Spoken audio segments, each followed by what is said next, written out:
Those of you who have a phone with you, could you please silence it? Okay.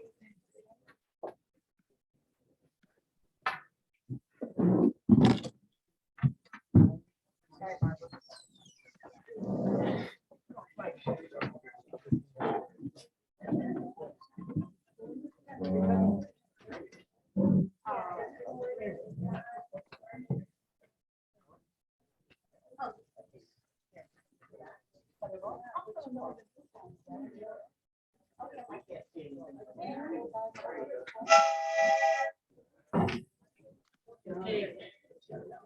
Let's bring the meeting to a start, please, if we could, everyone. Call to order. Call to order. Hello. Good morning, everyone. A call to order for the start of the December 16th, 2021 board meeting. We're going to start by a pledge of allegiance led by Bill Hooks.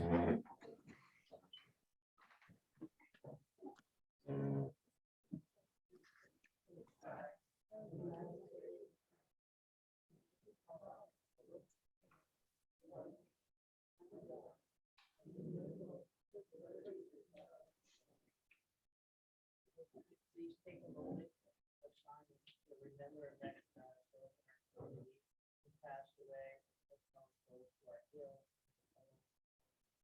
Provide services, protect us, provide.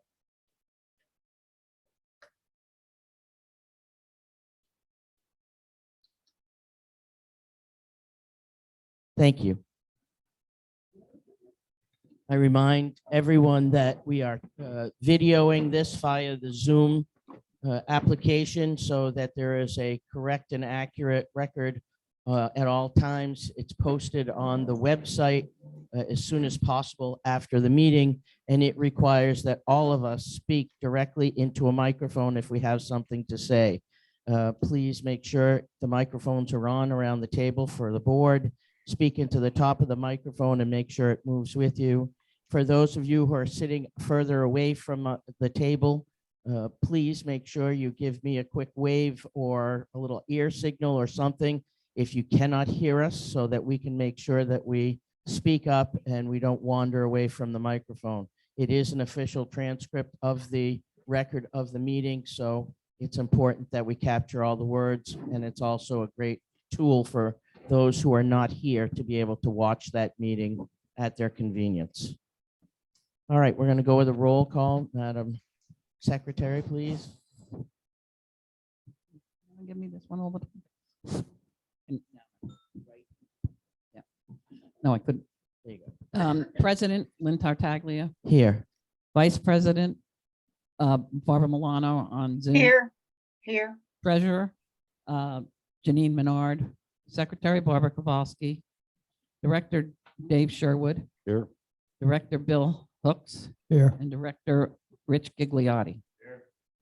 A quorum and a roll call and a quorum has been established for this meeting. Thank you very much. Can we proceed to the minutes of the November 18th monthly board meeting and Yes. follow that with the December 7th working workshop?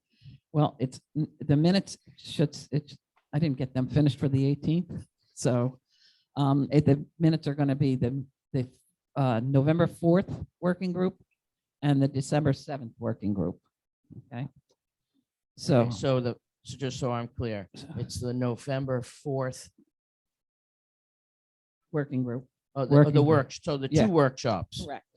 Okay. And great. basically they read exactly the same. So if you just listen to one, you'll, instead of reading both. Yeah. President Tartaglia called the meeting to order.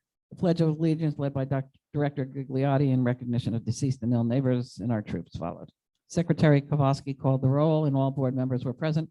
A quorum was established. President Tartaglia explained this as a working meeting only for the board members on the proposed 2022 budget for Section 1.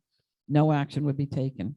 She then went over the proposed budget, which was prepared by the Budget Committee and made up of unit owners.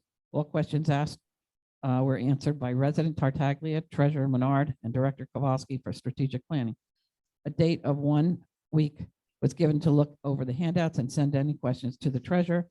The final briefing for the budget would be presented again at the November 18th meeting. November 4th and December 7th was basically the same.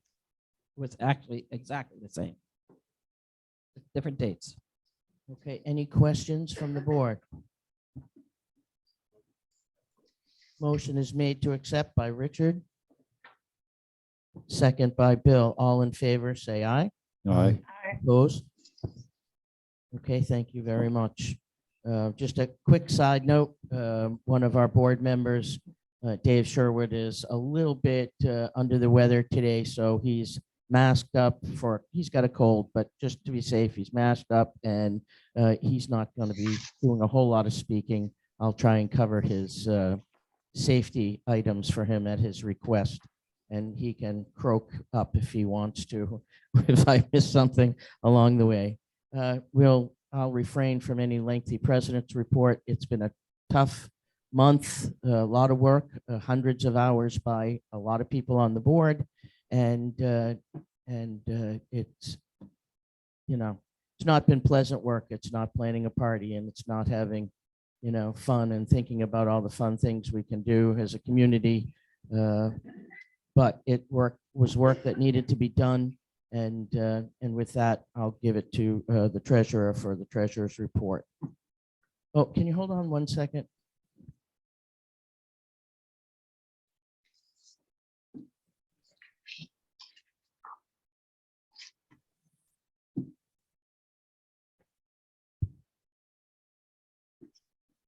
I'm asking for a brief adjournment of the meeting. May I have a motion to adjourn for 3 minutes?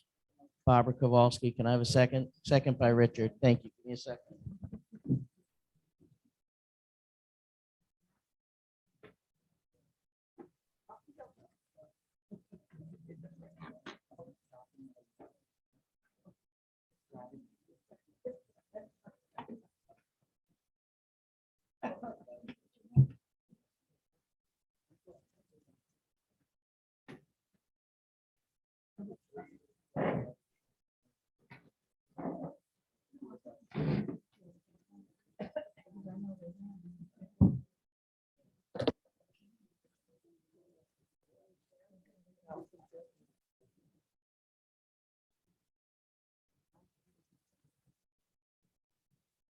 Move to temporarily adjourn the regular course of the meeting until such time as we open and review the budget, which should be done in a separate and distinct meeting format. So we'll finish the regular items, the day-to-day stuff, after we discuss the budget, since I'm sure that's what most people are here for.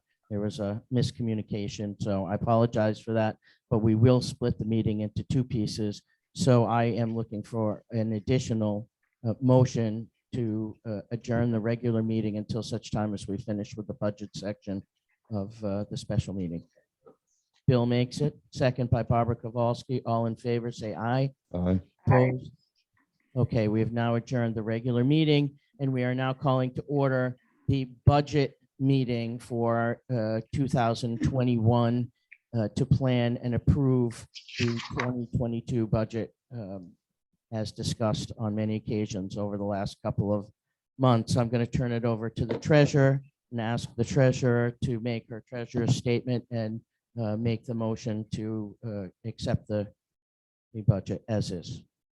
All right. Good morning, everyone.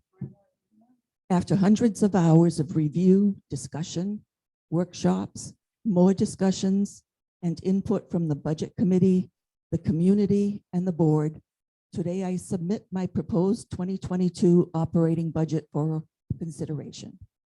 There are some slight alterations in the document since it was mailed out and posted on the website, but the bottom line remains the same. As I am sure you are all aware, the budget includes an increase in monthly maintenance fees for all unit owners. As of January 2022, the monthly fee will be $386 for 1-bedroom units and $442 for 2-bedroom units. I do not propose this lightly or without recognizing the difficulty that these increases will create for many of us, board members included. But my and our fiduciary responsibility is to create a budget that will cover the anticipated expenses required to adequately and lawfully maintain Section 1. And this budget meets those responsibilities. It is not without some risk, however. In an effort to manage cost, many line items have been reduced or eliminated, and the as yet unknown insurance bill due on February 1st is still a significant worry.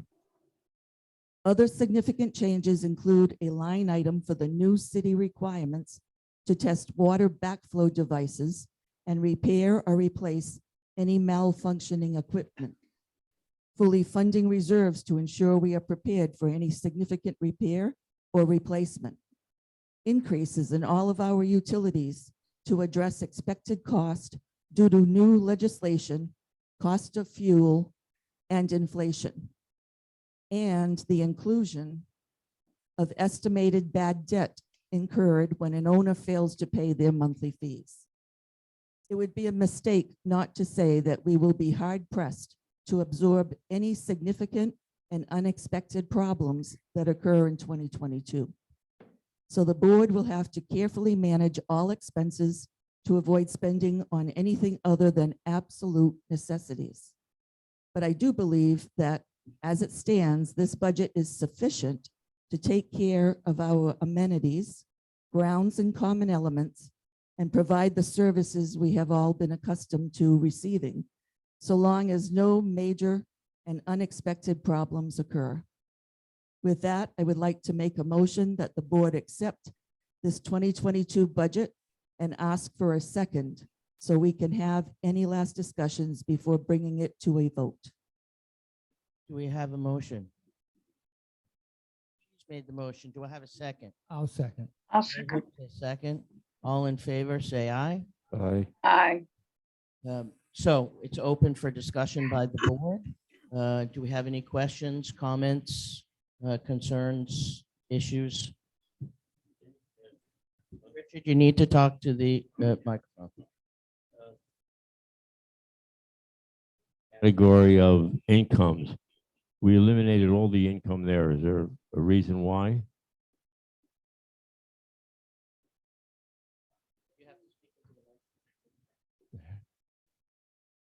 Yes, we spoke with our accountant. And one of the things that you'll see were eliminated from this spreadsheet is the 9,800 for the cable is one of them. And the rest, the others, these are income. Well, the 9,800, as you know, has already been spent, but accounting practices, you have to show it for the 7 years of the contract. So that $9,800 will be shown in other records, but it won't be shown on the operating statement here because it threw off the cost. And the rest were expected. Not necessarily, the only one that remains is the 2,700 for the laundry commission. That's a known income. The others were what will we get for estoppels and late fees, et cetera. So that's why those have been eliminated, but they will be continued to show in other reports. We also have to recognize that it was a banner year last year for sales in here. The prices went up, and when there's a unit that sells in here, there is an income stream that comes with the community's responsibility to vet the person, to do the estoppel, to transfer the paperwork, et cetera. There's application fees and all of that. However, there are 0 units for sale in the community today. We do not expect there to be the kind of run that there was last year. And we just decided that we should be as conservative as possible, because every dollar you put in that says you're going to get it for income, you have to spend it somewhere in the budget, because it's one has money in and money out has to be 100% in alignment. So rather than build in income that we're not sure we're going to get and then have people spend that money, once spent, you owe it. We decided that for a very small number of cases, I think there's about $7,000 in there of potential income if we did what we did this past year. We decided that that wasn't a risk that we wanted to take. and the auditors had said you should do it. Because in the past, they've said that that should be in there. So now they're saying this is how we should do it. Yeah, we spoke last week with him. And Richard, when I was treasurer, they had also told me that too. You shouldn't put something in there. For instance, we've been carrying the $9,800 and you weren't going to get that $9,800. So in essence, if you're not going to get the income, you really can't plan on spending that $9,800, and they were. That's one of the examples. Okay, anything else? Okay, hearing nothing, I'll ask for any comments from the community. You need to go to the microphone. Please make sure you speak in the microphone so that everyone can hear you. And identify yourself. Good morning, everyone. Joanne Durand, Unit 160D. I would like to thank Lynn for answering all my numerous questions that I had previously on the budget. And it clarifies a lot of items that not knowing about it. Thank you so much for doing so. One item that I forgot to mention or question, why are units 2-bedroom unit and one bedroom unit, why is there a difference in rates, like $56 difference monthly fees? I think square footage, it's basically the same, so I don't understand why. That's it. Barbara's going to grab it, and then Barbara will grab it, and if you want to add Joanne, some it's clarification, Richard. identified in the docs when it was incorporated, and there is a formula in there that we have to follow. And I agree, they're very close in square footage and far, but yeah, different occupants. So that's how they must have based it. Right? So there's an actual computation that's in the original documents from 1970. Richard? And that computation is carried through all the associations. It's in all of their docs. And it's a percentage of the expenses. So if you take the amount of money that we're going to need to spend, that's distributed between the 1-bedrooms and 2-bedrooms. Okay, so on the 1-bedrooms, it's 0.11375%. On the 2-bedrooms, it's 0.11431. And then if you take those and you multiply them out, it comes up then to this amount here. And that's been established years ago by the developers, by the city, and by everybody else, because there's a different square footage. You pay different taxes for a 1-bedroom and a 2-bedroom. And you're at one time, let me go back one thing. At one time, when this clubhouse and the pool were still owned by the developer, you had to take that money out and divide it differently. But now that we own everything is right in the budget. Hope I'm clear enough. Is that something that could be revisited? Because I really, even with what you're saying, it doesn't make sense. Like, I understand how you calculate the percentage, but I don't understand why, really, because all units should only have 2 people, right? They're No. not 4 people units. No, that's not true. So the 1-bedroom has a maximum of 3 people in the unit, and the 2-bedroom has a maximum of 5 people allowed in the unit. The 2-bedroom has 2 bathrooms, full baths with showers. The 1-bedrooms have 1. And the belief is that the value of those units, you can see it reflected in the value of those units, that on average, there's probably what, a 35% increase between the sale cost of a 1-bedroom and a 2-bedroom, because it has those other amenities. But those amenities, the extra rooms, the extra lighting, the extra But we pay materials those, was all considered part of it. Could we revisit it? Yes, we could.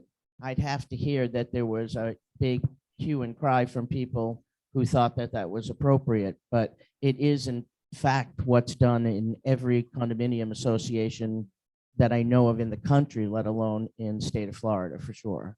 Because as far as expenditures, I don't think you're spending more money because I have a 2-bedroom unit than a 1-bedroom. Like, as far as monthly expenditures, I pay my own electricity, my own water.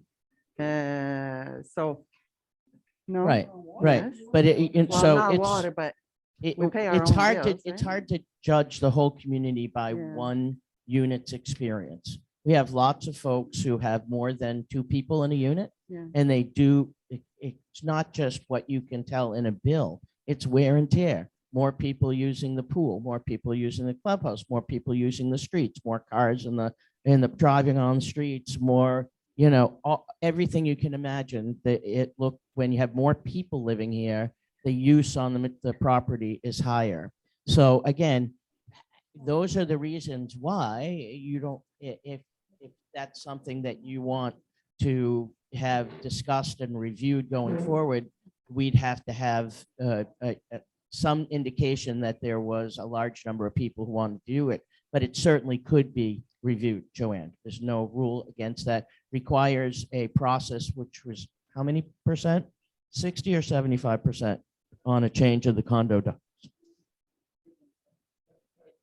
60 to 75% of the community would have to vote to change that number at the annual meeting, which is once a year in April. Yeah, no, I was gonna say, if it could be just raised as a question, if the people seem concerned or not, a lot of people don't say anything Right. at the meeting, right? Right, right. But So- outside this door, we'll yap, Yeah, I yap. mean, But, well, yeah, you know. I'm just saying, so. No, I understand you completely, and if we hear that there's a significant interest in having that discussion, I just, there's 50% of the units are 1-bedrooms and 50% of the units are 2-bedrooms. So, whether you can get a quorum, and I'm not sure what's the exact number because it's a material change, I think, in the condo docs.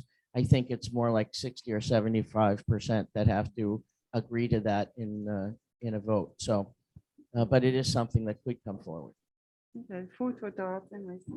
Thank Yeah, you. it's Yeah, minimal. square footage is very- also involved in it yeah, because it's, very minimal. yeah, difference. estimated 1,100 square feet on a 2-bedroom and 1,000 square feet on a 1-bedroom. So that enters into the picture also. I also think you'd have to look at maintenance costs. I mean, obviously, responsibility for the association, if the windows up, they're all over. Okay, all the windows and stuff like that, 2-bedroom has a heck of a lot more than repair. So that's an added cost. Good Thank point. you. Thanks, Joanne. And we've got another. Yeah, I have a question about the insurance. We went from 62,000 to 80-some thousand. What percentage are you using? 62,000 or what? Item 200, the total of 200 insurance. That was at 2,000. The difference was 62,000. Now it's 80,000. What I'm not percentage are seeing- we using I'm not now as an seeing- increase? Is it me?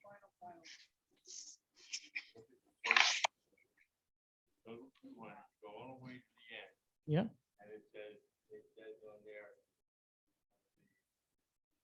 change from 2021 to 80,700.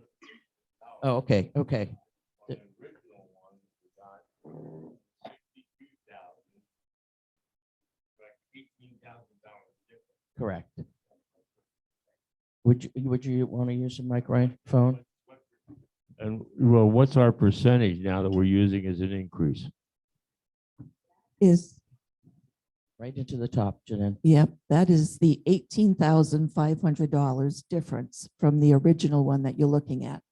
And that 18.5, I can sum that up for you. $10,000 came from the lawn service contract that was negotiated, and we originally put in for 100,000, but with the RFP, we managed to negotiate that down to 90,000. So 10,000 was then transferred along with the rest of this into to alleviate the cost of the insurance. The rest of it is $5,000 came out of the repair and labor out of the buildings expense. 2,500 came out of the building supplies. 1,000 was reduced on the roofs. And that total of 18,500 was then transferred here to help alleviate the insurance cost. And if I can add, you may remember, Richard, at the board workshop last week, we had a conversation about this. We identified those three things as places where we could free up.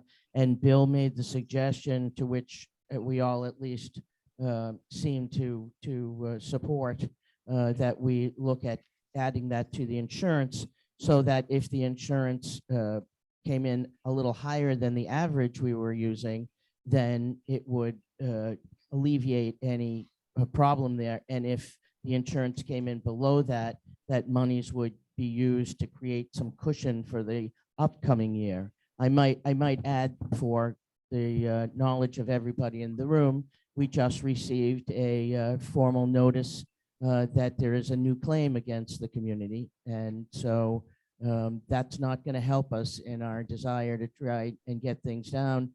I think that we should prevail in that, but we don't run it. The insurance companies run it. The last time we thought we'd prevail, we got hit with about a $300,000 settlement. So I'm not making any promises, but those are the kinds of nightmares that wake me up at 3 o'clock in the morning in my role as president here. But there's nothing we can do about that except for follow it through and see what happens.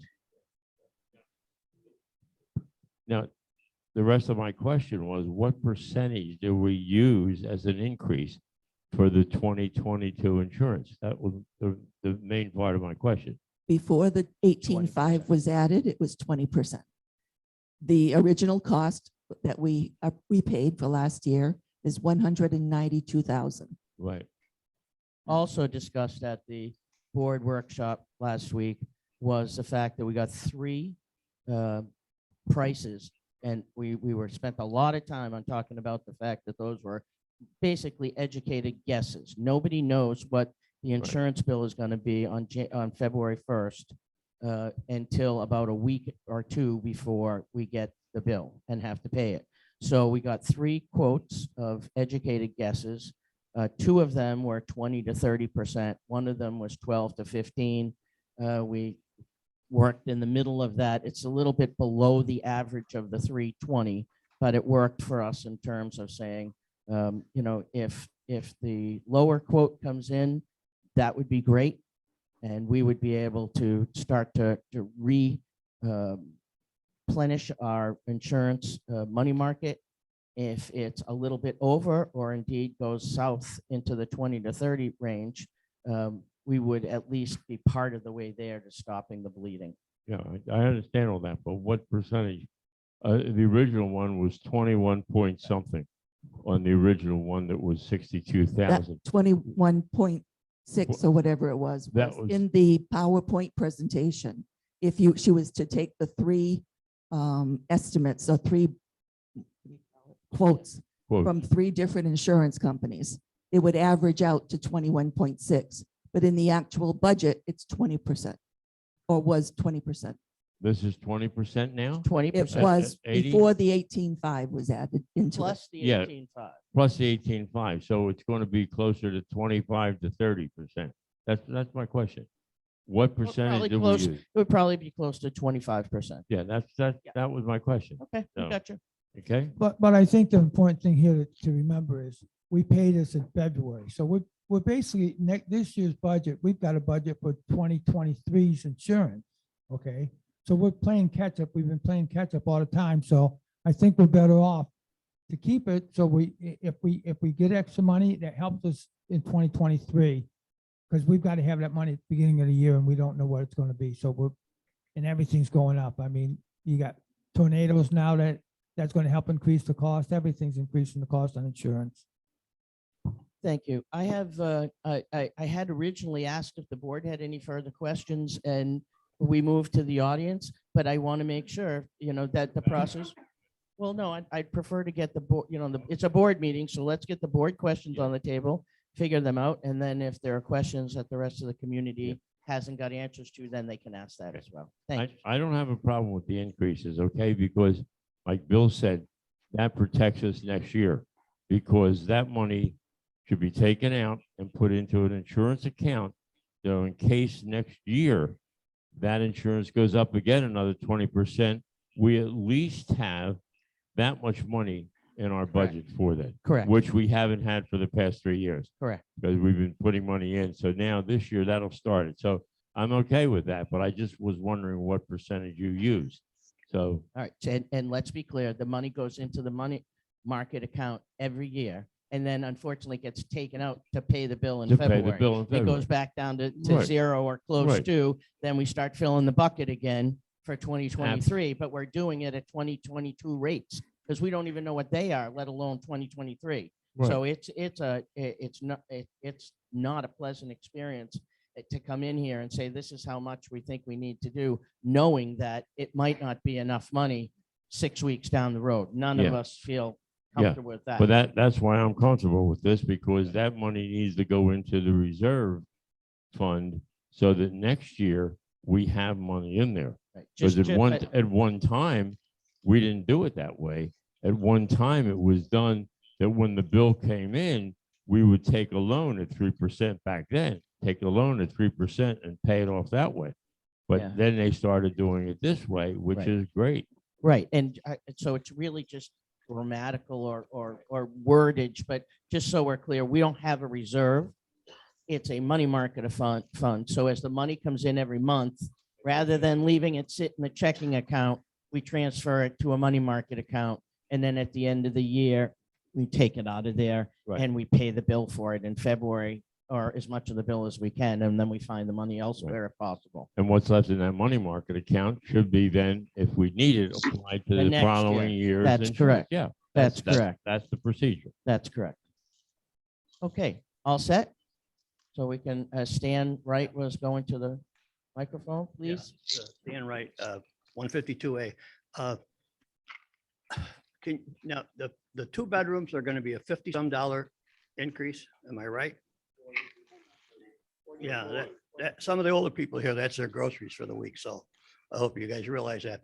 And you're telling us how much they have done the last 2 years, not half, but all the people weren't here. There were no Canadians here. So what did they do?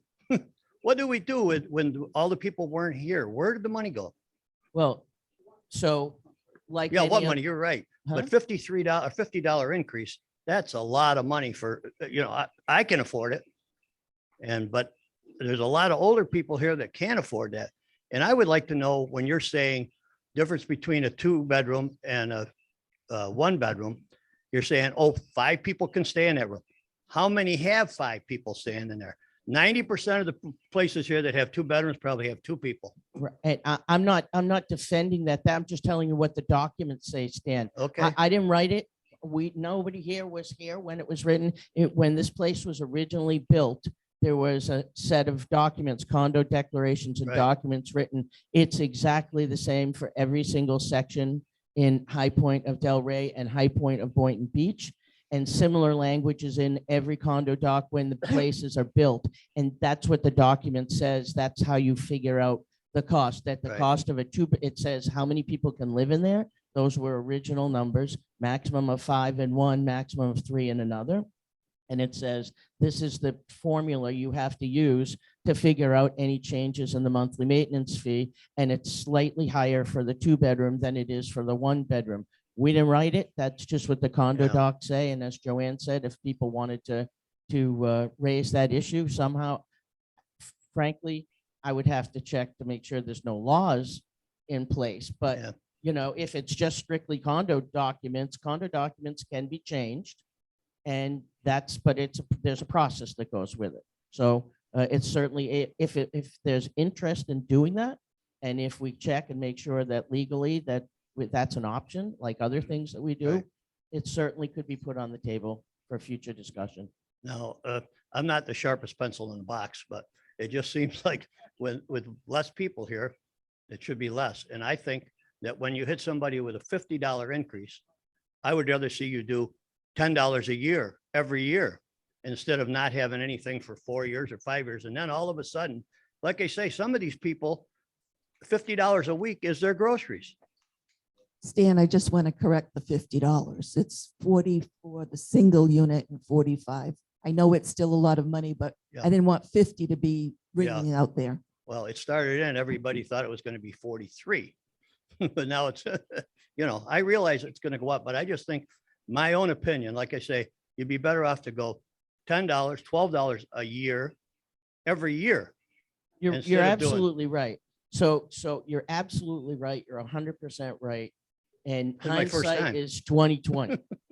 Serious, no, hindsight is 2020. In all seriousness, we did the math and we figured it out. If we'd gone up $10 a year on each unit, you would already be in the hole almost $1,300. Okay, that's $1,300 that nobody in this community spent.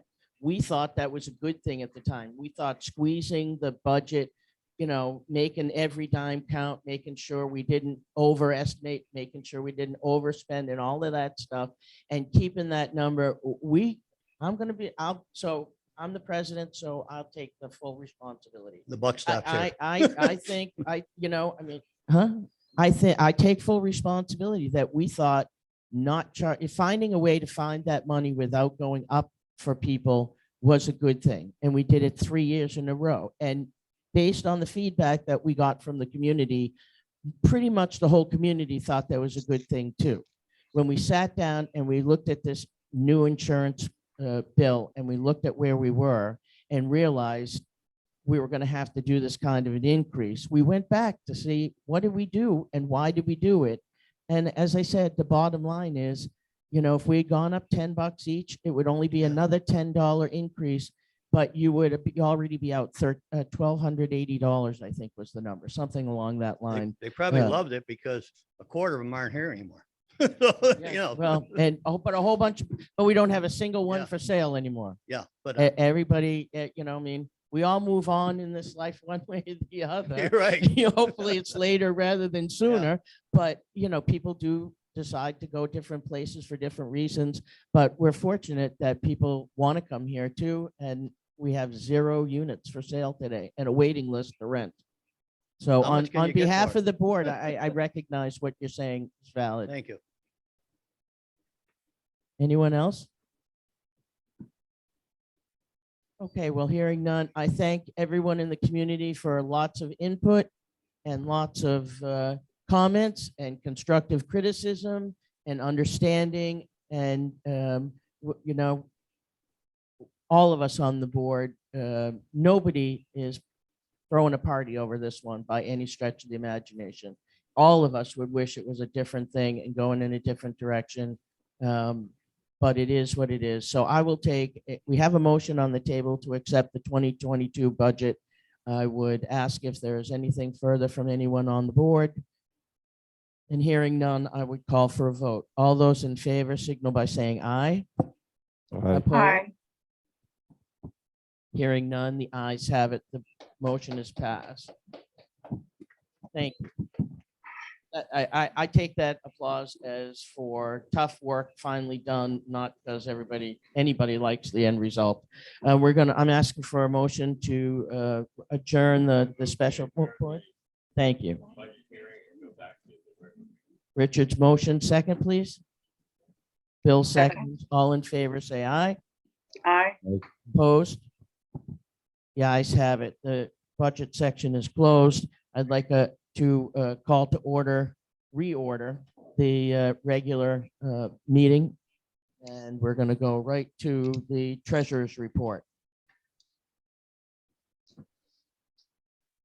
You are the star today, Jen, or I'm something. afraid so. I don't know if that's what they call me. The budget report as of this month, we are in good shape. What I need to do is I'm looking for any outstanding invoices that have not been applied yet to the budget. So I'll be talking to all of the directors, and but as far as the budget, I think we're in good shape. Any questions? Any questions from the board? Hearing none, questions from the community? Okay, thank you, Janine. Do we Make need a motion. motion to accept? I make motion to accept. I'll second. Richard, all those in favor say aye. Aye. Opposed? Ayes have it. Thank you, Janine. All right, Dave, you're gonna be able to do this one? Yeah. Keep it simple. Yes, keep it simple. Only got two things. One is we're still waiting for the docks, excuse me, the deck and the pool shed proposal to come in. And as we were just talking about this is my new invoice. I've got work is going to be happening on 200A today.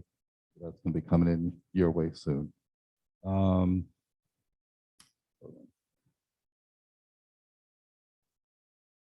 The motion for Joe. Hmm. Oh, I'm reading the wrong thing. No, that was it. That's the Anything only else? two. That's the only two. Yep. All right. Thank you. A motion to accept Dave's feedback. I make motion to accept. Second, Second. Janine is the second, and I have all those in favor say aye. Aye. I'm losing my marbles here. Opposed? Yeah. No opposed. Here it is. I got it. Sorry, everybody. Obviously, dazed and confused and way too much paper. Okay, the ayes have it. We've accepted Dave's report. We'll talk about safety shortly. Next is lawns and gardens. That's me. When it rains, it pours. I'm happy to report that Big Al did his next to last cutting last week. There was some concern as to whether he was going to decide that he didn't want to continue to service the community for the last months of his contract, but he was an honorable man and he came in, and we believe that he will be an honorable man and come back next week to do the last one. In the meantime, we're working with the new company Green Shape to establish the schedule. So as soon as I know that, you'll all get an electronic communication that tells you what day of the week. You know, we're pushing, of course, to keep it on the same schedule as we have right now. But, you know, Big Al keys his schedule around all the places in here that he has under contract. And so this will be a different story because this will be Green Shape doing it with other communities outside of here. So as soon as I know what the schedule is, I will let you know. The rains it pours is about 6 weeks ago. We saw, probably a little longer than that, we saw a real browning of some ground over a long High Point Boulevard over here behind the houses of the first houses on the terrace and Court East. And we tried to just extend the watering of that area. We called the Palm Beach County has a group of master gardeners and association, and we called them to see if they could give us some input on that, because of course there's no charge for that. We sent them pictures. We had an ongoing conversation with them, and unfortunately, about, I guess, 2 weeks ago, the True Green came in and they went about their business of weeding and feeding. And what they did was basically set off a fungus nuclear explosion. This was a fungal problem that was causing the grass to die out. And what they did basically is, instead of feeding grass, they fed fungus. And so that thing just exploded over there. So we have our initial, the first thing is to stop the bleeding, right? So we have Green Shape is coming in the next few work days, and they will do 2 fungus treatments for about 10,000 square feet out there. That's not the size of the damage, but that's the size of the damage plus a little extra to make sure that nothing has traveled that we are not taking into consideration. So that's going to be done in the next few work days. However, it's a much more significant cost. You're gonna have to take some of the dirt out over there. There's some discussion about whether we need to raise up the level of the dirt somewhat to make sure that it has adequate drainage, and then of course sod. Much bigger issue, much bigger deal. But the first thing that we're doing right now is addressing the fungus, and that'll be 2 treatments, 2 weeks apart, and that gives us a couple of weeks to figure out what we're gonna do on the go forward on that. Other than that, I think we're right online in everything that we were supposed to be getting done for the year. I can't think of anything else that's. Did you ask True Green if, I Did they come I back? called them. Well, so I didn't find out about this until Friday. Right. And so I called them and left a message. I haven't heard back from them. I will continue to call them. You know, I'm the same. I was furious because Yeah. they're supposed to be our lawn experts, and they just come out and just roll over that stuff without anybody saying anything. We don't have any report or anything that says that there's a problem. right, and I think with that contract that they have, that they should be responsible for at least addressing what they did, but Well, I would say, yeah, I agree with you 1,000%. And given the fact that we've told them we're not bringing them back next year, might make them less than enthusiastic about owning up to that. But that doesn't mean we aren't going to push them. It's contract is a contract. So, And as I said in my email, I think, True Green should be responsible. And if it does cost us $4 or $5 or $6,000, they should be billed. They should receive the bill. Yeah. Whatever it costs us, they should receive the bill. I don't care what they do. Because like you said, it's a contract is a contract. agreed. So with that, I'd make a motion. I can't make a motion. Somebody else has to. Gee. Thank you. Can I have a second? second, Any further conversation? Hearing none, and call for the vote. All in favor, say aye. Opposed? Aye. Hearing none, we'll move on to Bill for Pool House and Club. thank you. Pool House and Can you Club. hear me okay?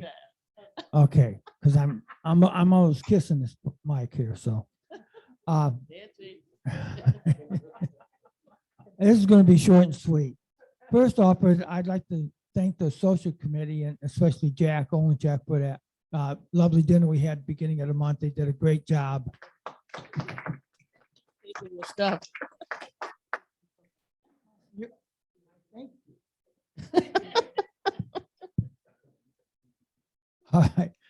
I'd also, I'd like to take the opportunity to thank the men and women, but the women did mostly the inside of the clubhouse.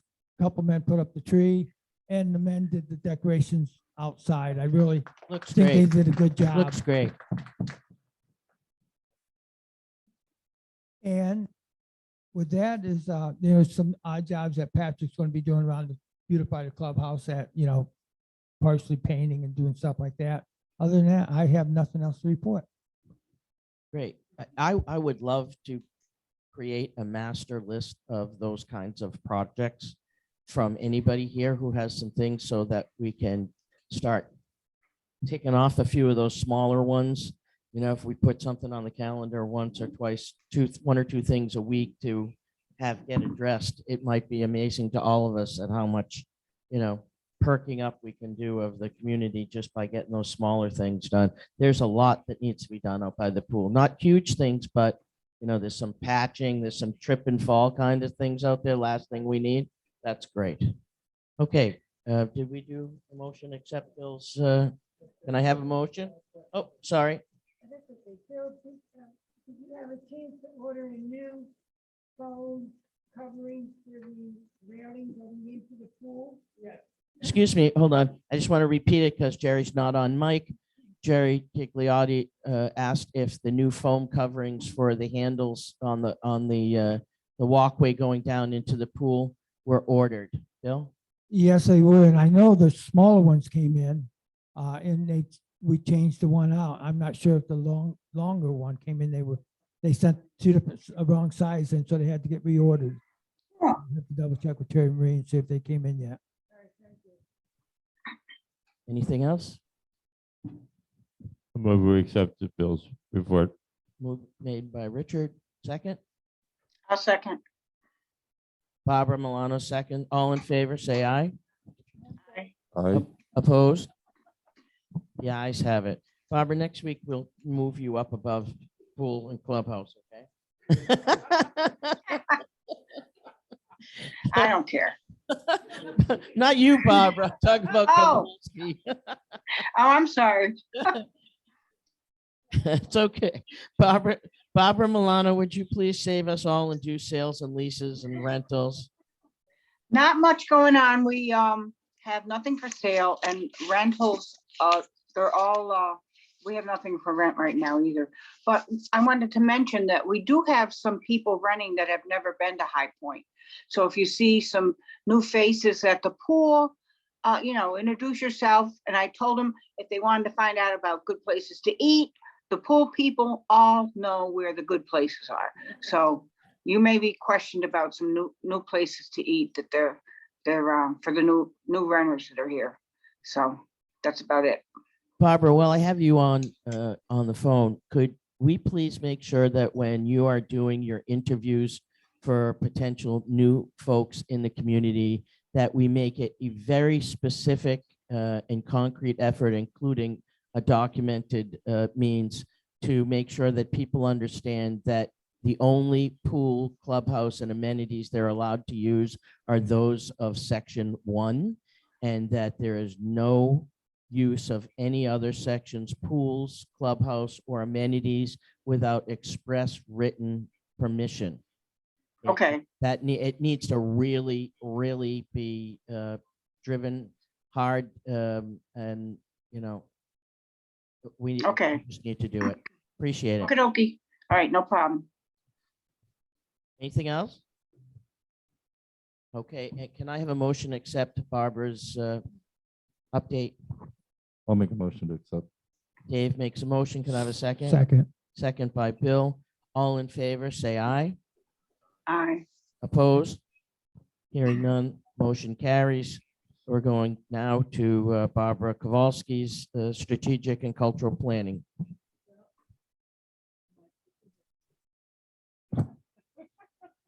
In my strategic part, I guess Janine gave you the whole story already. We worked all those hours together. And on cultural planning, for the social, Dave, Jack did a beautiful job. He was here for 4 days by himself cooking, and it was quite lovely. And we were in the hole for a long time, and we actually came out of the hole, and we have $80 to go to towards the next party. Yay. So so far we're self-sufficient.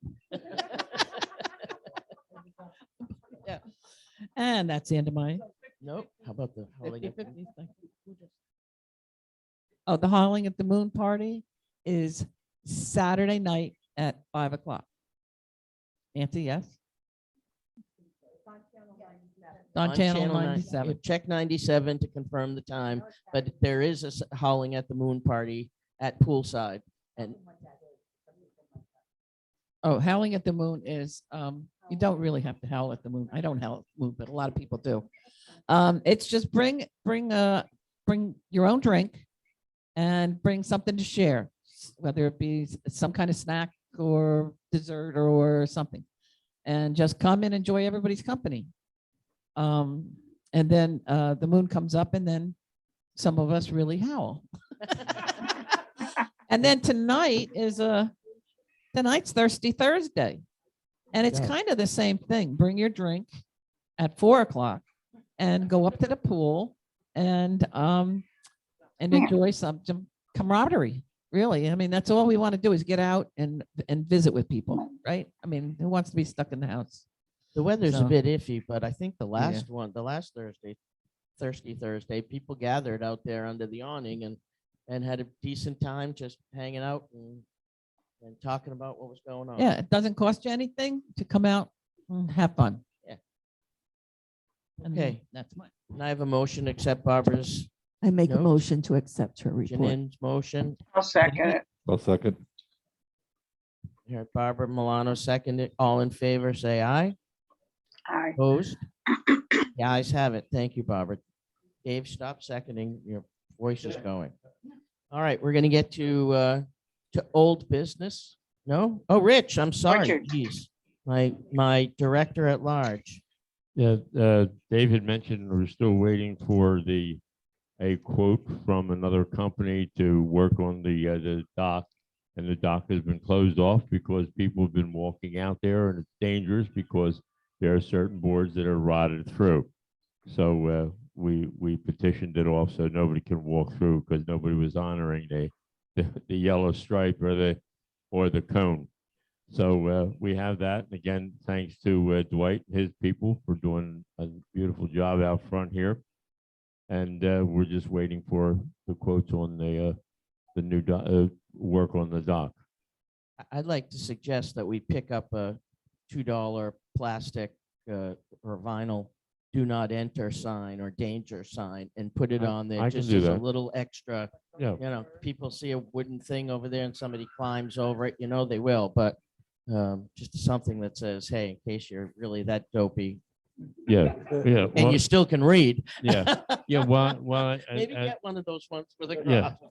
And as I mentioned before, there are people who will take the stones from around the pool and they'll look and see an iguana on the dock, and they throw the stones at the dock. I mean, I haven't been over there for a while, but I've cleaned more stones off that dock because people throw the stones at the iguanas. But I'll get a "Do Not Trespass" sign. That's great. Thank you. Any other comments, questions? Okay, motion to accept Richard's report. Made by Bill, second. Janine seconds. All in favor, say aye. Aye. Opposed? The ayes have it.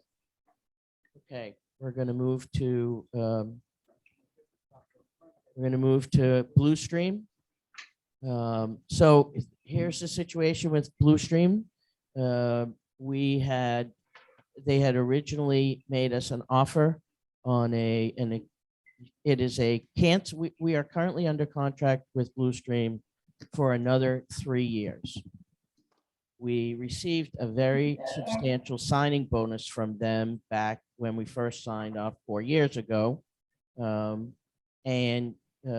If you cancel that contract before the contract is over, you have to pay back a prorated part of that. That's at 9,800 we were just talking about in the budget.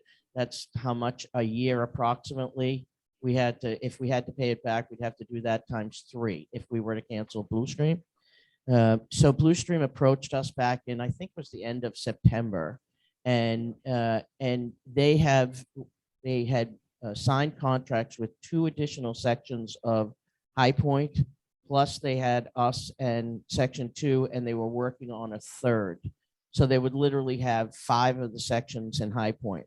And for those new sections, it would come with all fiber optic lines, which is for the non-technical among us, it is a big step up in the quality of the materials, the equipment, and the service that you can get. Very high speed, very high quality pictures, very fast internet, all of those things. It's made with glass wires inside the cable versus these things that we have now. They call them coaxials that you have to stick in the back of your TV and all of that stuff. So this wiring takes a fair bit of construction. They have to go into the ground and dig trenches and lay the fiber optics and all of that stuff. We have fiber optics already up to what they call the node, which are some of those green boxes that you see out in the lawns at various places.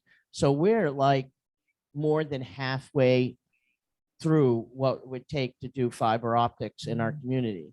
Blue Stream approached us and Section 2 and said, would you like to rediscuss the remaining contract, do a new contract, and while we're here, we'll put the fiber optics the rest of the way into your buildings. You'll get the new equipment. The equipment comes with Wi-Fi. It comes with boosters, so that if you have dead spots in your house, if you're on the phone and It drops off every time you go in the sunroom or in your bedroom or something. It comes with boosters that allow you to get a much stronger signal, so that you remove that. The voice activated hands free flickers and a variety of other things. It also would immediately double our speed of our internet uploads and downloads, which has been a real problem for the people in our community who are heavy users of their computers, either for work or for streaming and those kinds of stuff. And so it would immediately double those. Additionally, it manages, there are no increases over and above what is in the current contract. It was remain at 3% a year for the first 4 years. However, at the end of 4 years, they would maintain the internet contract, but they would not maintain the television contract. So we would be able to get television packages from that. We could negotiate with them, or we could negotiate with Comcast or with anybody we want. That a lot of people are going in that direction because of these new streaming processes. People are buying Netflix and Pandora and Apple TV and those things, and they don't care about the 1,000 channels of stuff. They'd rather just have the ones that they can pick and choose. But that would be 3 years or 4 years down the road. I think, Bill, you've got the document. At that time, they would reduce the cost of the service from, at that point, I think at 3% a year. It's over there, Bill. I think it goes from 70 something. Oh, that's not it. Oh, okay. Goes from about $76 per unit that year. It would go back down to 45, and then we would have that monies to look at stuff. So we all looked at that. Myself, Richard, Barbara, Janine, and Dave had that conversation several times with them. We had their operations folks in here, and so we started to work with them. They gave us a proposal, and we went back and we made a counter proposal. And that proposal was that we end the contract today as it stands, and there would be no payback of the prorated 3 years of sign-in bonus that we've already received, that we would cover that same 3 years and an extension of 4 years. And we would do that at 3% increases until that time when we drop the television from the package, and then we would get drop the cost of the service at the same time. We would get, our counter included a $200 per unit new signing bonus, which is about $56,000, 58,000, 58,700, something like that. Richard, check me on that, but it was $58,000. They came back at 100.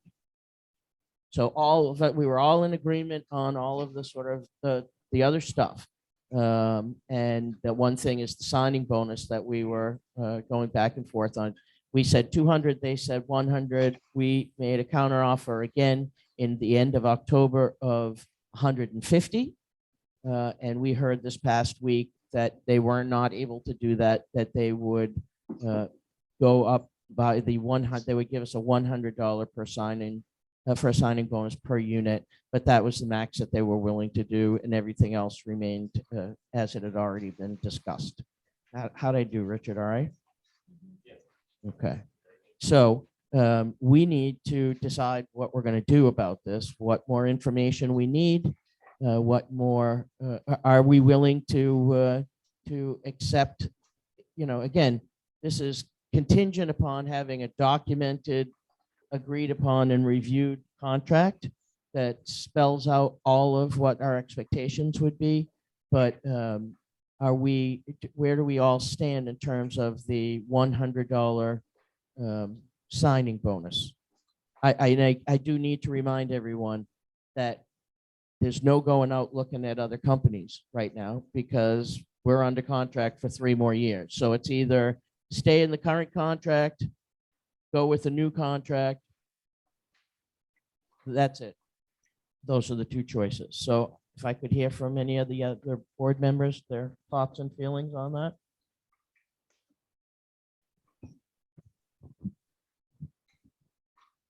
You know, I'm I don't know if a lot of people are happy with Blue Stream, but I think the key to that is they have to, they said it's going to be improved service, improved everything. We need that in writing, or else that's got to give us an out if they don't continue. I mean, last night we've got some new equipment. It was working great in the last couple of days. 3 times we've had Wi-Fi out every day. So, yeah, again, and the shame of it is most equipment that you have now, like if you have a Canary or Ring, they operate on 2.4. When Wi-Fi goes out, it leaves 5, it leaves 2.4, but it comes back in 5. And then you got to reboot the whole system again to get everything else working. So that's the only concern I have is, we say it should be better. No doubt, no argument about that. You're right. I have the same concerns, and the issue for me, and I've had some, I have like this weird thing that works fine in my living room, but every few minutes it drops the Wi-Fi to my bedroom TV, and I haven't called them on that. It's annoying to me, but half the time I'm in there and I go to sleep in 5 minutes anyway, so I don't even know what happened. No, that's a concern. What they did explain to us when they had the technical folks in here is that there's a couple of issues. One is that the fiber optics itself makes it incredibly easy for them to troubleshoot from the office. There would be no more of that, okay, unplug, count to 10, replug, wait 5 minutes till it comes up. It didn't come up. Let me try again, unplug, da da da da da da da. They can virtually see the electronic, digital footprint from their office or their hubs all the way through the TV. And so as they explained it, there's pretty much not anything they can't fix without your intervention or assistance in the process. That was one. And the other is just the, coaxial breakdown. Those wires break very easily. And, with weather and use and all of that kind of stuff, that the fiber optics is much more strong and will take care of a lot of that stuff. It's all in the pudding, right? Who the heck knows until it actually happens, until they put it all in. Now, I don't know, other than to try and get some references maybe from some other communities that have gone this route and have tried to go this way. I don't know how else, other than to put it in the contract and have them say, exactly what we can expect. And I think that's the one thing that my concern is. There's no argument. Okay, going the way you want to go with fiber optics. That's the way to go. There's no argument. That's future. My only concern would be is they say it's how everything's going to be easier, but as long as they fix everything on a timely basis, okay. But what's out if they come back and we have continued problems? Okay, does that void the contract? Does that give them some money back? I mean, we need. That's the only thing I'd like to put solid. Yeah, I think that's a great idea. We do actually have language in the current contract about that. We've never pulled the trigger on it, but we have used it as a stick a couple of times, and it seems to have been successful in getting more, more attention. Yeah, up until last Tuesday, we had problems for 3 weeks straight. And I'd go on the phone and talk to them and tell them. And finally, they came out last Tuesday because same as you, our living room was terrible. Our bedroom was fine.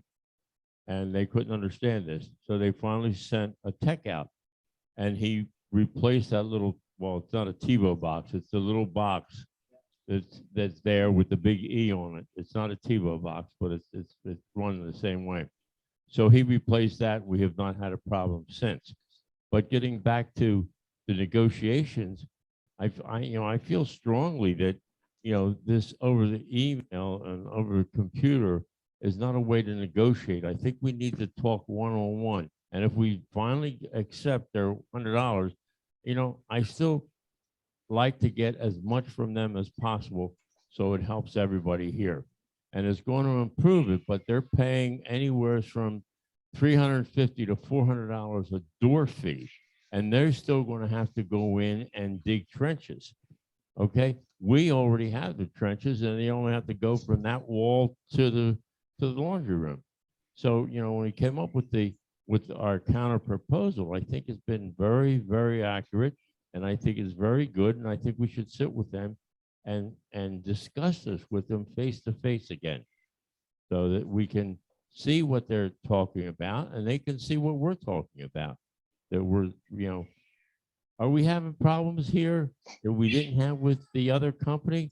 No, the other company was worse.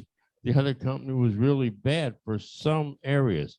So that's my feeling. I think we should continue a face-to-face negotiations with them and not back down yet at this point in time.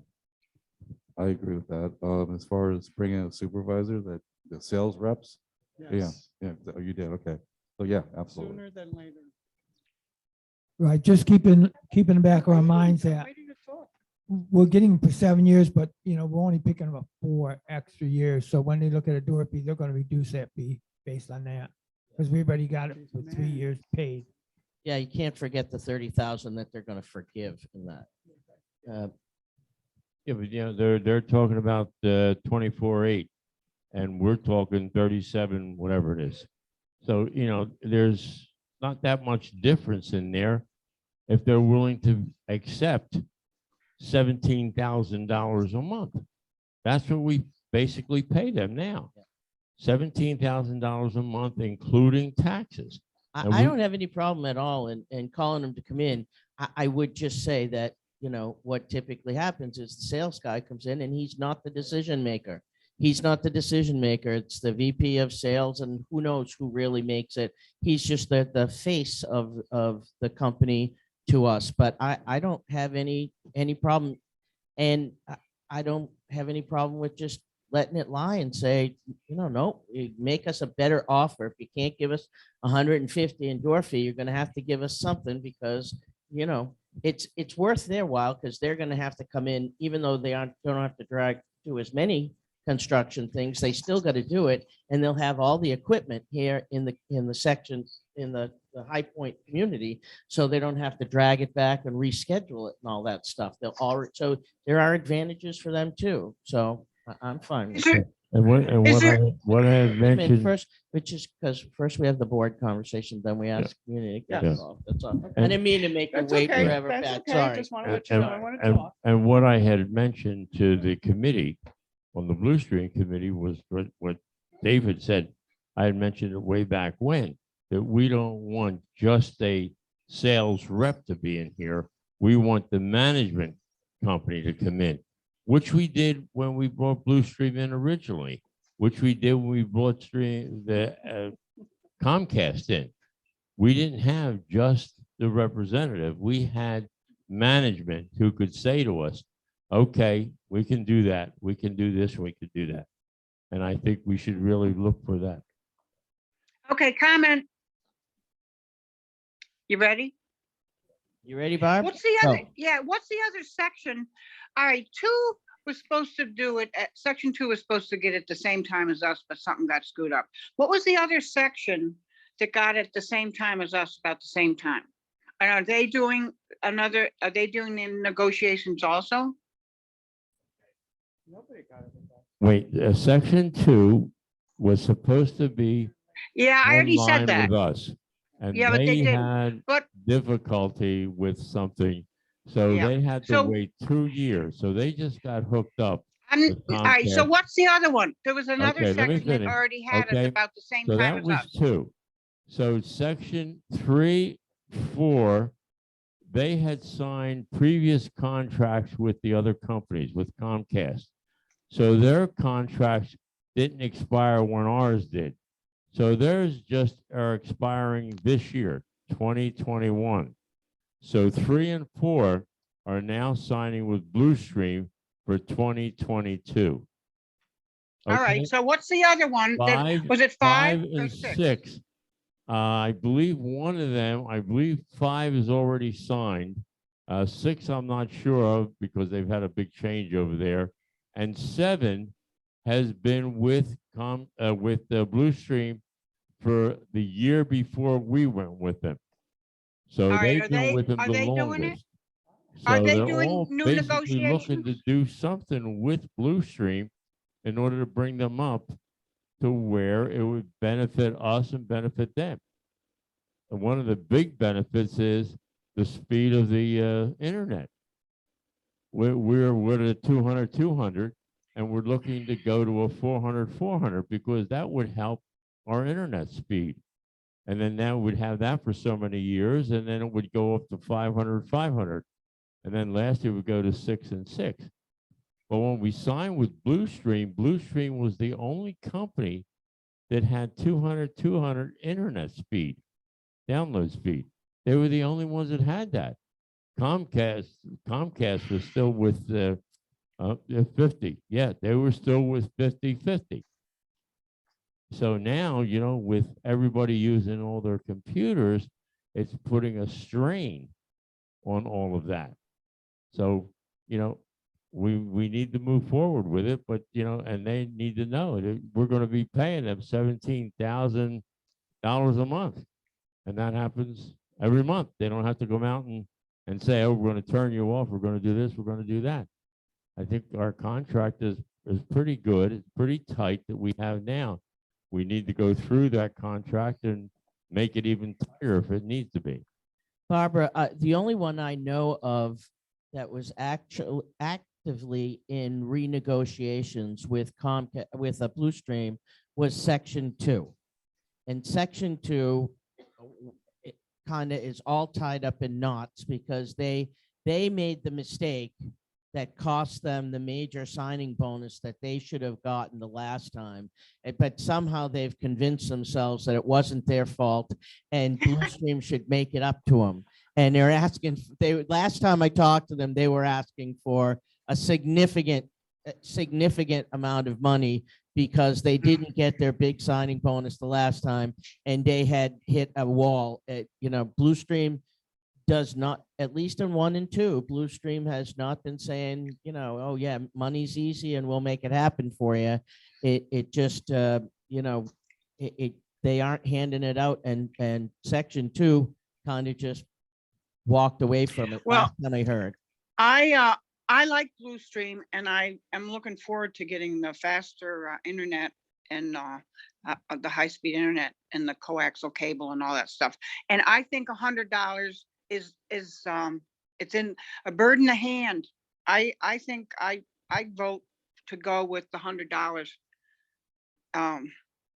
that's currently on the table, but that's just me. So, you know, I think it's out there and it's money that we can grab, but I think we need to negotiate with them first, because if they're willing to do it that quickly, they may be willing to go, even if they come up with 125.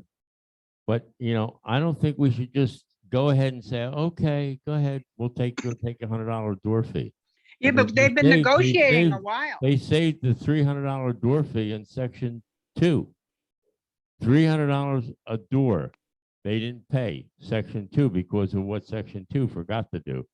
And Section 3 and 4 right now are above the $300 fee. And they still have to go in and put all the coaxial or Wi-Fi cable in. So Well, I'm going to that's my say, feeling. I'm going to say that from my perspective, my opinion, I thought Richard, Barbara Milano and Richard are two of the boldest people I've ever seen when it's talking about money and cutting costs on things or getting more money back. And I mean, Richard has been driving the sort of asking the questions that the rest of us kind of like shy away from. So I'm okay with, you know, not having a vote one way or the other today, but getting them back in here and telling the account manager to, we want a decision maker in the room and we want to have a conversation about what's going on and what's left. And you know, as Richard said, I don't think we have anything to lose. And I think I didn't think we'd get 100. They told us right off the bat there would be no signing bonus, no signing bonus. And, you know, I don't know that I would have pushed it any further than that, but Richard said, no, wait a minute, we need a signing bonus here. And so, you know, credit where credit is due. I'd like to have that conversation and see if we can't get more for the community out of it. Dwight, if you want, would you come up to, first is Pat Lynch. So before we have any vote or anything, let's get Pat Lynch to the table and then Dwight after her. I don't know if anybody uses on demand, but after the TiVo situation, we have nothing on demand. Really? Oh, yeah. I went on, because when you go on premiums, you get stars and I don't know, something else, which we don't pay for. We don't get HBO on demand. So I called them 2 weeks ago. Oh, we're working on it. Maybe you'll get it back in a week or two. This has been more than that. So their service. Anybody else have that bad, problem? Bad. That's the stuff you tape yourself? No, this is on demand. There's a little button on your. Oh, not TiVo, the bottom button, the on demand, which is just extra stuff. But nothing. I mean, even HBO, we are due HBO on demand, nothing. Yeah, no, absolutely. I don't, is anybody else experiencing that problem? No, you get HBO on What- demand? Do you have all your HBO channels, Pat? Well, well, okay, you can't get them on demand, but do you have? Hold on. Just a minute, Richard. We can only have one conversation and they have to be at the microphone, please, because otherwise the minutes don't record it. We get HBO, okay, in the 600 range. What is it? 611, 612, 13, 14. There are HBOs there. Those we get at no charge. Oh, okay. All right. Then if you go to the 200 range, there's another group of HBOs. Okay. We get those. On demand, I don't know on demand, because on demand, we have to pay for whatever we do. No, you don't. No, No? you Well, don't. see, I don't use on demand, so I don't know. Okay, on demand includes any that covers a lot of, you get CBS, NBC, ABC, you get a lot of channels that they carry the old programs historically, okay? HBO, you go on demand HBO to show a lot of the plays that they go. It's like having History. history already there. So you don't have to look at it live. It's already there on demand without you going through and recording it yourself. Okay. Okay. Wait. So I just asked the question and we got a handful of people. Dwight, you want to add to this conversation? Please? Not to that particular item, but if they extend the fiber optics from the boxes out on the lawns to the laundry room, you're still going back into coaxial No, cable. going right to your So TV. it's right they're gonna inside come the into wall. our homes and Rewire. extend it to, okay, perfect. That makes sense. Now, can you guarantee me we're getting new boxes? Yes, they Okay. have to have new boxes and that will be in the contract. All of the Perfect. equipment will be spelled out specifically to include each and every piece.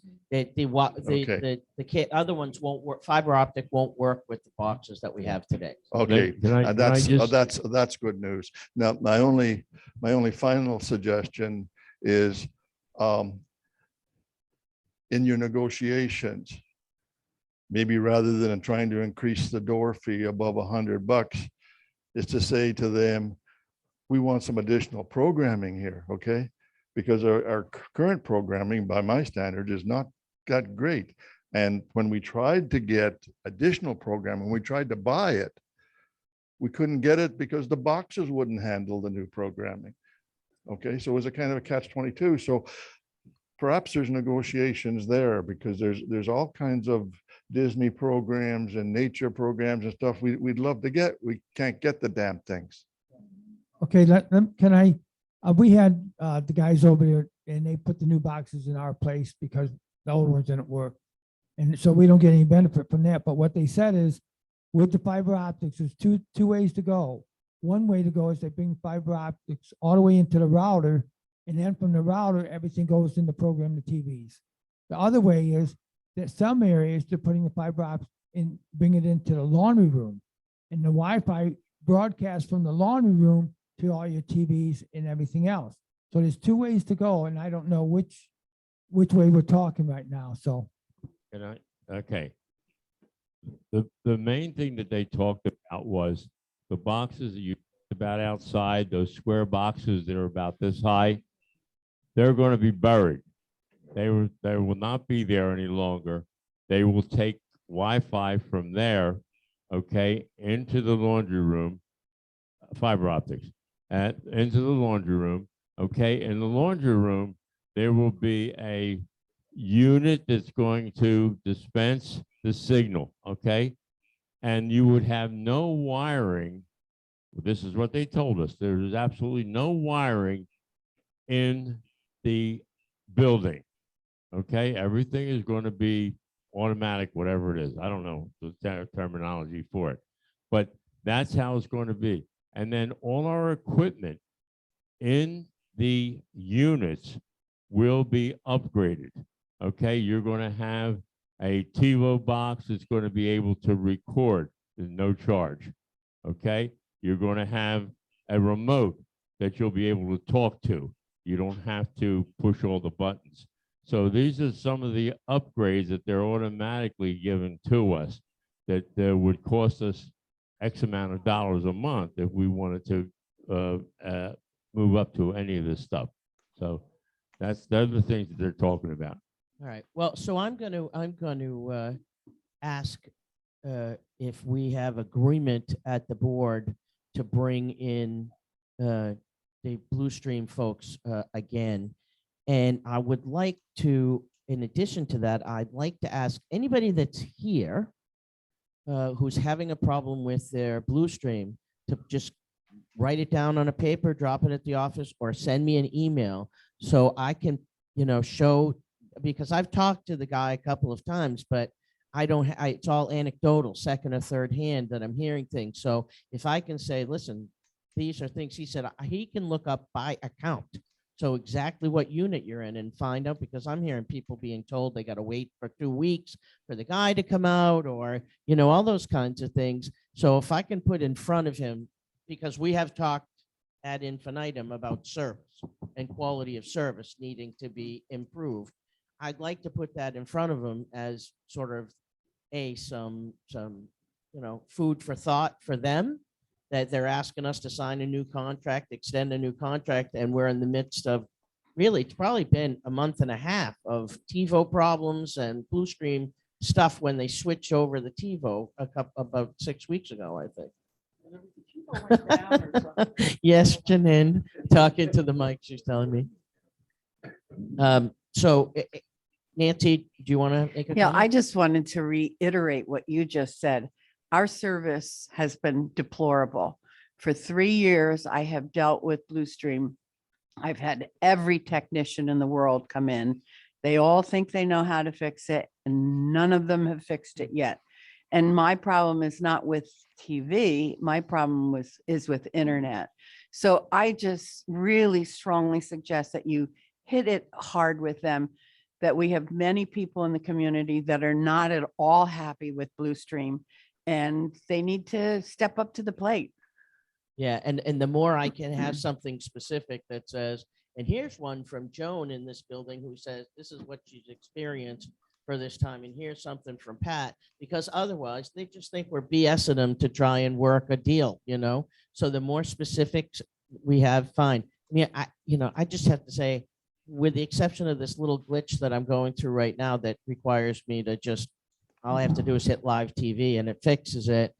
I have had no problems with my Blue Stream. So there's a mix in the community, but for the purposes of a conversation with them on a negotiation, I far prefer to have your stories than mine. They know me well. They know my problem well. Okay, so are we all okay with having that Yeah. follow-up meeting with those Yeah. folks? Yeah. We don't need yeah. a vote on it. or Can I anything. just say something, Nancy, on yours? When they put the new box in at my house last Tuesday afternoon, he said to me, he has it all hooked up. It took him, I don't know, almost an hour and a half to get everything downloaded. Okay. So then I come back in and he hands me my old remote and he hands me a new remote. And he said to me, and this is exactly what he said to me. He said, with your remote, you'll turn the television on. With the new remote, you will turn on the voice or turn off the voice. And I said, wait a minute. I said, no, I don't want that. And he said, oh, no, I'm sorry. He said, the new remote will only work on the voice. Your old remote on the new box, will work everything. And I said, that doesn't make sense to me. But I said, at least it's fixed. We'll go from there. One other question. Were you charged for the service? That's what I want to know. Because Better I not was be. charged for service and nobody I know in this area has been charged for service, Oh my ever, God. ever. You didn't pay it, did you? Yeah. You didn't pay And it. we shouldn't have. And they never said I was going to be charged. Oh, it's $70. Michael Donow, who had no television, was charged.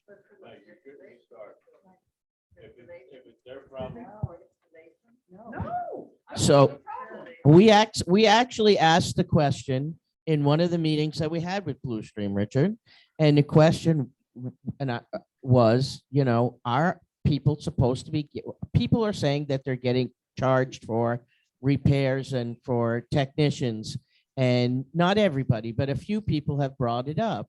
And they were very clear with us. The technical operations person, the customer service person, the account manager said that many companies, and they are one of them, will say to people, there may be a charge for that because people call up and they say, this is going wrong and this isn't working. And then they get there and they find out that there's damage caused by the homeowner, or they got a splitter on there, or they've done something that's managed to screw up the system.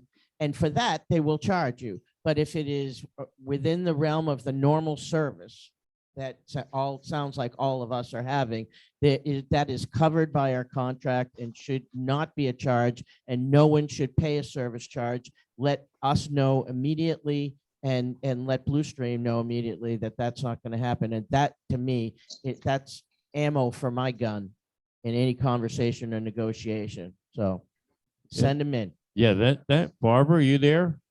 Yeah. Well, didn't that happen to you? And you called? Yes, me and I you took I- care of it. Didn't I handle that through Blue Stream? Yeah, you called and they That waived it happened because to I got Barbara I got an Milano, and invoice. She was charged, and I called the And it people was- that I know there, and It was a bad remote. was It taken wasn't off. like, Okay, the- we're going to bring the this remote was conversation bad. to close. All Okay. right, we will do that, and we will keep the community updated on what's going on. We have one last thing, and that is safety. As many of you know, typically this would be Dave's conversation. He and I have talked about it in detail, and his voice just is cutting out, so he's asked me to cover it for him. But as you all know, there have been several incidences over the last couple of months of break-ins here. And it makes all of us feel uncomfortable. It makes all of us feel unsafe. And it's a rotten, ugly kind of a feeling to know that when you wake up in the morning, the first thing you got to do is look out and see if your car is okay, or if your gas tank is still out of, propane tank is still on your gas grill or whatever. So we don't have any easy answers for that one either.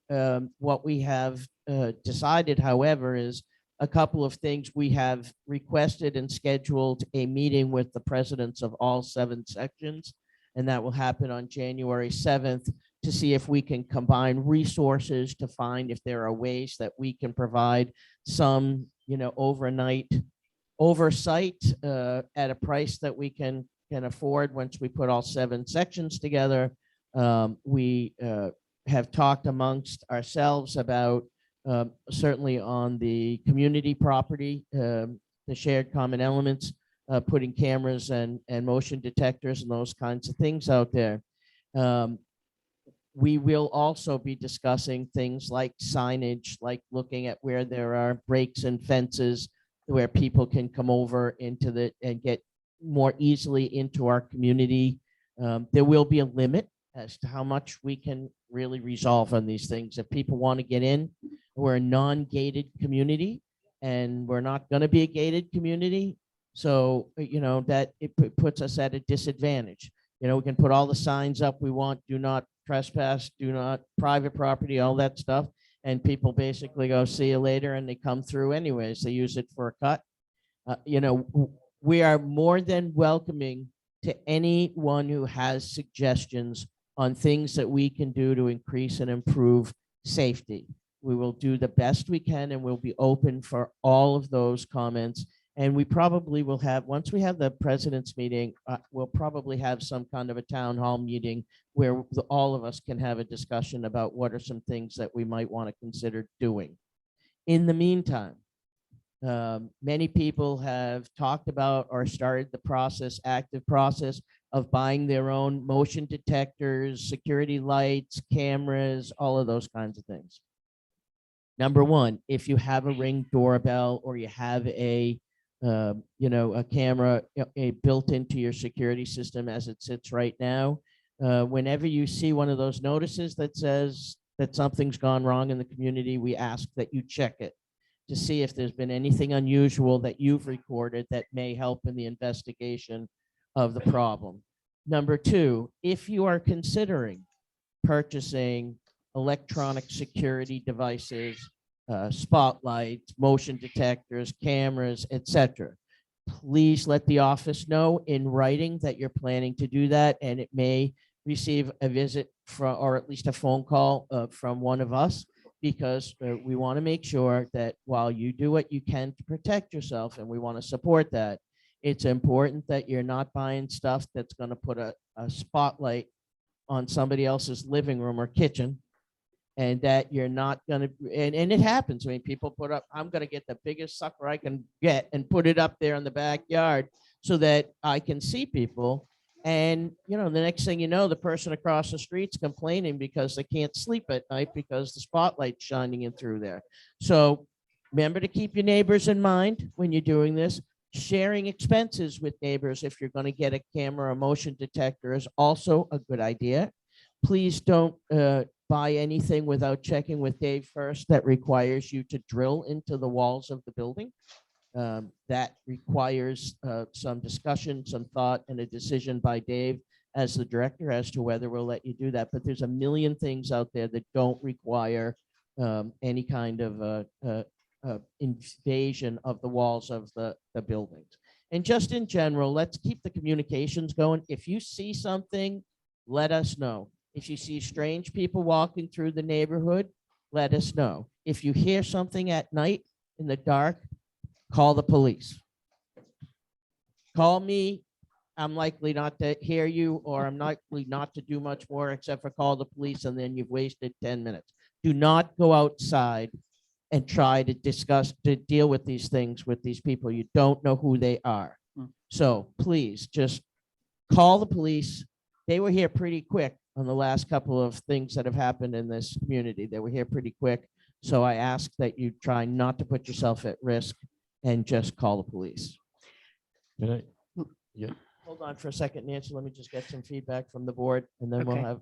Okay, the thing that just happened to me this morning, I was coming in to the parking lot, and there was a car behind me, never stopped unless he was behind me at the stop street.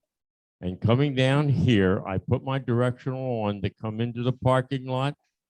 He sped past me, right, Stan? Wow. Stan was sitting there and saying, I guess he was in a hurry.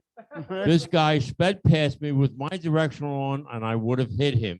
And all I did was blow the horn. And I said, I should have probably gone after him and gotten his license plate number, and that was it. But yeah, like you said, Right. please don't go and address this to any of the people. Get a license plate number if you recognize them, or just call the cops. Nancy. Just a comment. We have the Ring. I know it's very popular, and probably some of you have it as well. It's just a doorbell that's by our front door. There's no hard wiring or anything like that. But we have it at our front door, and we also have the Ring in our back. So it just covers, like, we're in a D unit, so it covers our little, cubicle area there and my next door neighbor and the sidewalk, but it doesn't get out to the street. So like in the case recently with the car break-ins, I couldn't see beyond our sidewalk what kind of cars were going by, which is a good thing. You don't want it ringing every time a car drives down the street.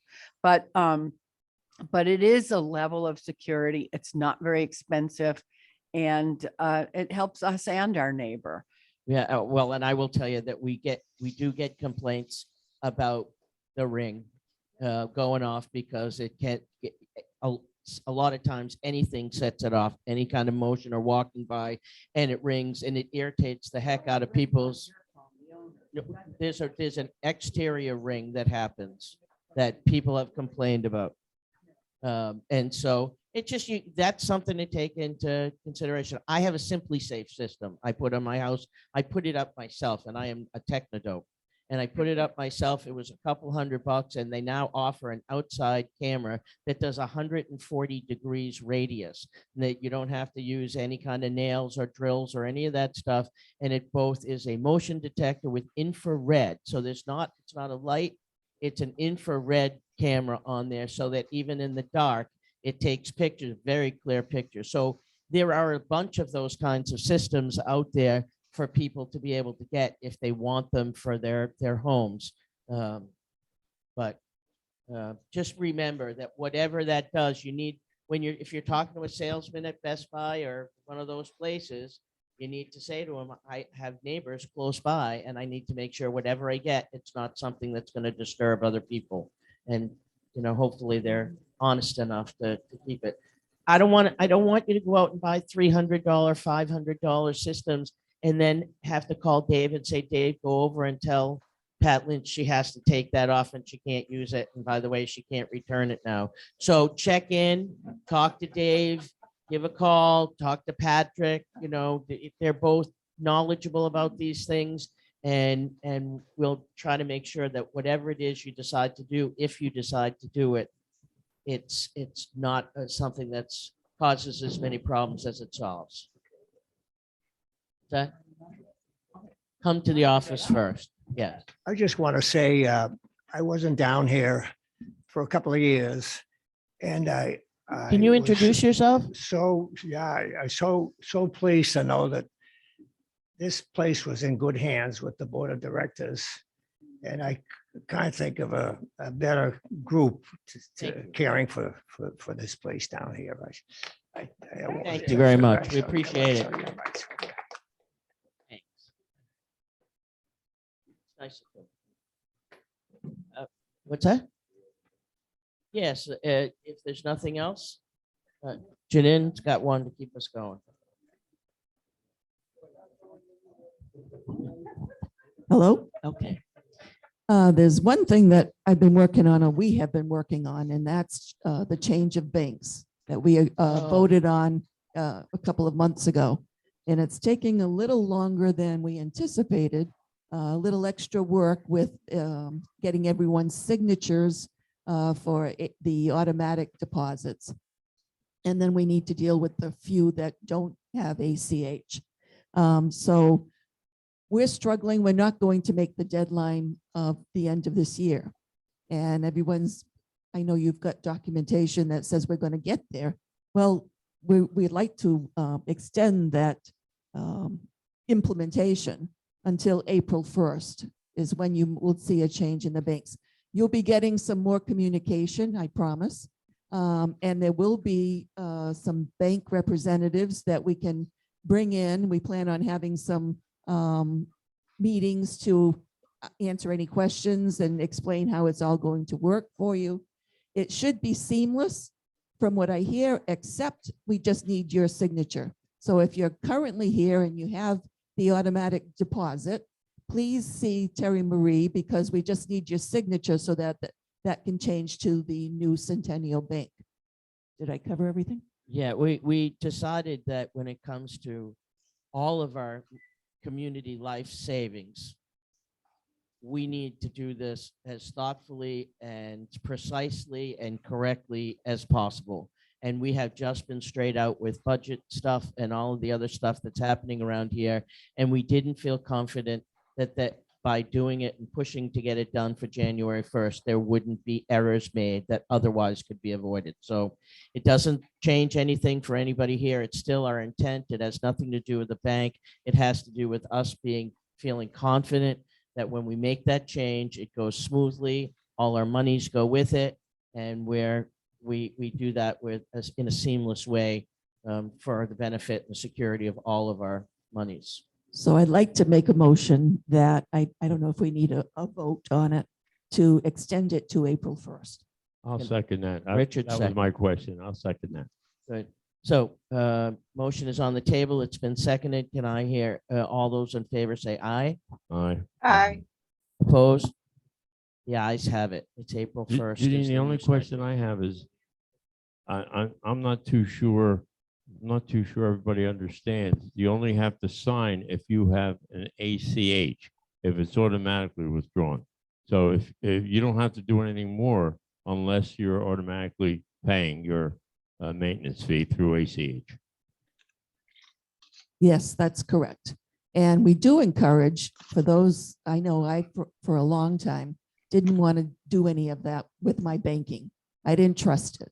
But I've since got like all my things now on automatic payment and it's just so much easier. So for the few of you out there that don't want to do it, please look into it. I think you'll be happy when you implement it. Automatic payment from your checking account. Yeah, it's automatic payment on the 5th of the month from your checking account to High Point. So that for that one bill, you don't have to write a check. You don't need any coupons. You don't have to mail it. You don't do anything. Just automatically drawn from your checking account. Joanne?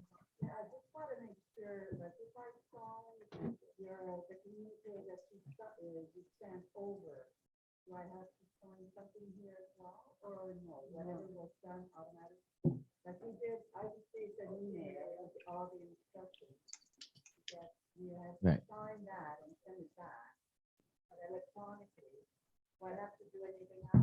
You want to repeat the question because she's not on mic? The question from Joanne was, she's received something in the mail that email, and you signed it electronically, right? With the DocuSign or whatever. Yes, that should be sufficient, right? Okay, I would accept a motion to The adjourn. motion that we adjourn. We got it. All in favor? Aye. Opposed? Ayes have it. Merry Christmas. Happy holidays.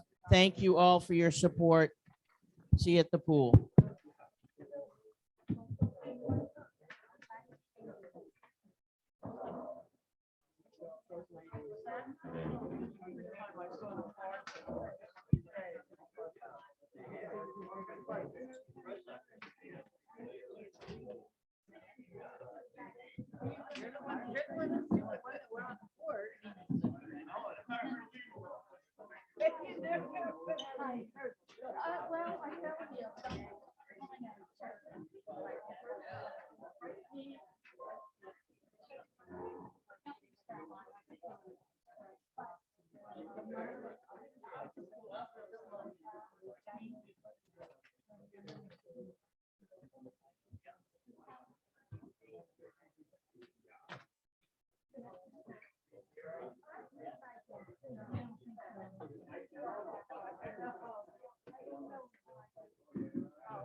We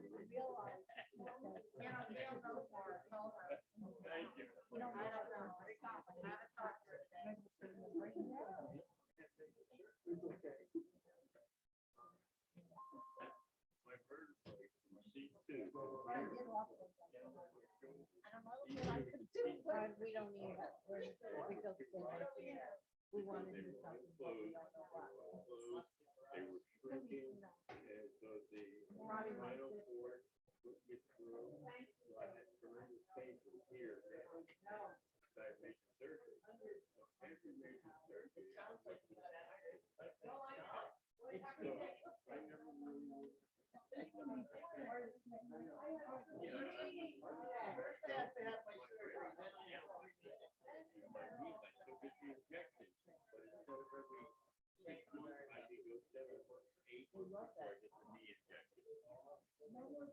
So no more braces.